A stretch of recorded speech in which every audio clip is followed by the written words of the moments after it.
क्योंकि चुनाव है कि खास कवरेज में, और ये हमारा 5वां पार्ट है और इस कवरेज का खास कवरेज प्रधान जी चल रही है। आपके गांव हम आ गए हैं, बोर्ड लगा हुआ आपके गांव में, हम लोग देख रहे हैं 500-500 मीटर में बोर्ड लगे हुए हैं कि चुनाव के में आप लोग बोर्ड का बहिष्कार करेंगे।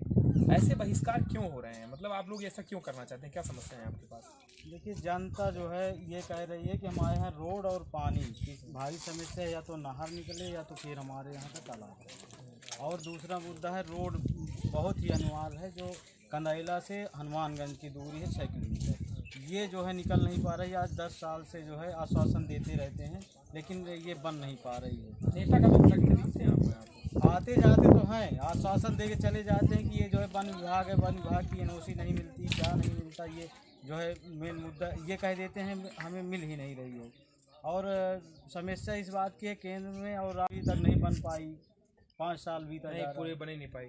सबसे खास बात इस ग्राम पंचायत की ये है, कोटरा कंदैला ग्राम पंचायत, ऐसी खास बात ये है कि दसवें सम्राट ददुआ से लेकर के ये राम गोपाल गोप्पा तक ये पूरा डकैतों का गढ़ रहा है। और उसके बाद भी यहाँ पे जो समस्याएं हैं, प्रधान यहाँ पे हैं, बहुत सारी चीज़ें धीरे धीरे इनके द्वारा अथक परिश्रम के द्वारा हो रही है, लेकिन बहुत से काम ऐसे होते हैं, आप ग्रामीण हैं, जो प्रधान से ऊपर के होते हैं। वो समस्याएं कौन सी हैं? कोल भी कह रहे हैं कि हमको जनजाति का दर्जा मिले, आपको बताओ ग्रामीण आप क्या कहना चाहते हैं? ये हमारे यहाँ कोल बाहुल है, ये अति गरीब हैं, इनके बच्चे कोई व्यवस्था नहीं है। यहाँ जैसे प्राइमरी स्कूल है, यहाँ पढ़ते हैं, जब 8 पास होते हैं किसी प्रकार, तो ये फिर क्या कहते हैं बेघर जैसे लोग घूमने लगते हैं, तो ये क्या कहते हैं आगे पढ़ाई नहीं कर पाते हैं, न इनके पैसे हैं, ये गरीब हैं। इस कारण से कुछ बच्चे पढ़ के निकले, नौकरी पाएँ, इसलिए इनकी आज 20 सालों से इनकी मांग है कि हमको अनुसूचित जनजाति का दर्जा मिले जाए। क्या इतने बोर्ड लगाने के बाद कोई अधिकारी अब तक आया कि भाई साहब क्यों बोर्ड लगा दिया, ये क्या हो रहा है, सब कुछ? यहाँ कोई अधिकारी नहीं आया है, न किसी कर्मचारी से मतलब है।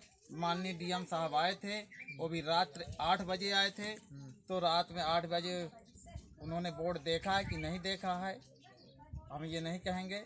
वो आए आप थे। लोग बिल्कुल मजबूत हैं कि आप वोट नहीं डालेंगे? बिल्कुल नहीं। हम या मैं अगर कहूँ बतौर पत्रकार कहूँ इन नेताओं को तो वोट अब देने नहीं, यदि काम नहीं करेंगे, विकास नहीं होगा तो वोट नहीं मिलेगी। प्रधान जी, मतदान तो बड़ा जरूरी है, पहले जलपान फिर मतदान, तो क्या समझाने का कुछ प्रयास होगा? क्योंकि समस्याएं भी एक तरफ है, आपको क्या अधिकारियों से बातचीत हुई इस बारे में? नहीं, अभी बातचीत नहीं हुई, लेकिन जनता भी समझाएंगे कि अब जो है अभी छूटना चाहते होगा नहीं, ये जो है आश्वासन लेने बस से नहीं होना है।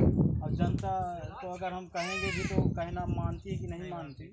ग्रामीण लामबंद हैं और समस्याओं को लेकर के वोट बहिष्कार के लिए, लेकिन सबसे बड़ी बात यह भी कि सियासत और सियासतदारों को ये ध्यान देने की ज़रूरत है कि आखिर चुनाव से एंड पहले ग्रामीणों को वोट बहिष्कार के लिए क्यों आगे आना पड़ता है, बशर्ते आपकी सरकारें चुनी जानी होती है और यही वोट महत्वपूर्ण होते हैं। ऐसे में आपके लिए आवश्यक है कि आप लोग इसका संज्ञान लें, और सबसे बड़ी बात है प्रशासन के उन हुक्मरानों को भी इस बात का यहाँ पे आकर के देखना चाहिए कि आखिर बोर्ड में समस्याएं क्या लिखी हुई हैं, क्योंकि ग्रामीणों में गाहे बगाहे चर्चाएं ये भी हैं कि मतदान आवश्यक है, लेकिन किस लिए मतदान दें, क्यों मतदान दें, और आखिर हमारे गांव का जब विकास फायदे होंगे। लेकिन इसके बाद भी प्रधान जी कह रहे हैं कि हम बात करेंगे ग्रामीणों से मतदान के नहीं। हम भी अपील करते हैं सभी ग्रामीणों से, आप सभी से भी, कि आप आने वाली 6 तारीख को बांदा चित्रकूट संसदीय क्षेत्र में पहले मतदान करें और फिर जलपान करें। कैमरा पर्सन हेम राणा के साथ अनुज हनुमत की रिपोर्ट।